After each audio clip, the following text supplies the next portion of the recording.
A Haitian film festival wrapped up in Montreal last week, and the festival opened up a controversial yet fascinating debate within the community about voodoo. Some consider voodoo to be an actual religion, but others call it witchcraft.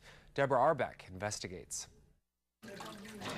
To the uninitiated, images like these represent darkness, witchcraft, blasphemy. But for those who practice Haitian voodoo, that's the Hollywood version. Yes, there's a lot of controversy. There's a lot of misunderstanding within the culture itself. Haiti has many different religions, and many, even within the Haitian community, think voodoo isn't one of them.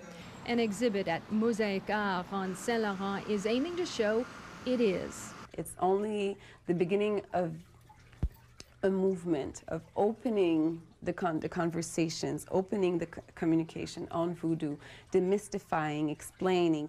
The exhibit presents voodoo art in all of its color and controversy. And if you're lucky, you'll meet a voodoo priestess. Hi, my name is LaBelle Diaz Jr., and I'll introduce you to my mother, which is LaBelle Diaz Sr. LaBelle Diaz Jr. grew up in Haiti and now serves the spirits in Montreal.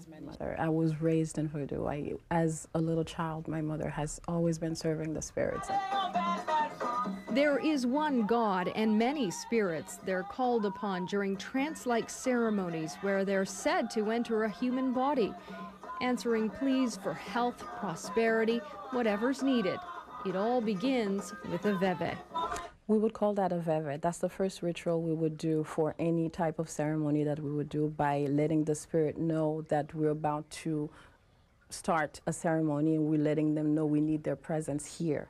The altars are decorated with items that might have pleased spirits before they passed on. As a French colony, Catholicism was forced onto African slaves in Haiti. We had no choice to combine the Catholics with our own culture so we don't get killed. Slave rebels would eventually win Haiti's independence. The first thing that we did in 1791 was had a ceremony in Wakaima. And from that ceremony, that's when everything started. Today, many liken strong images like this to devil worship.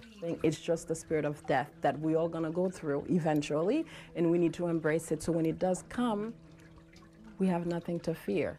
LaBelle Diaz says true practitioners don't use voodoo for evil. We don't use voodoo dolls with pens to hurt or harm. That's one thing voodoo does not allow, is harm. See for yourself. The exhibit runs through October 11th. Deborah Arbeck, CTV News.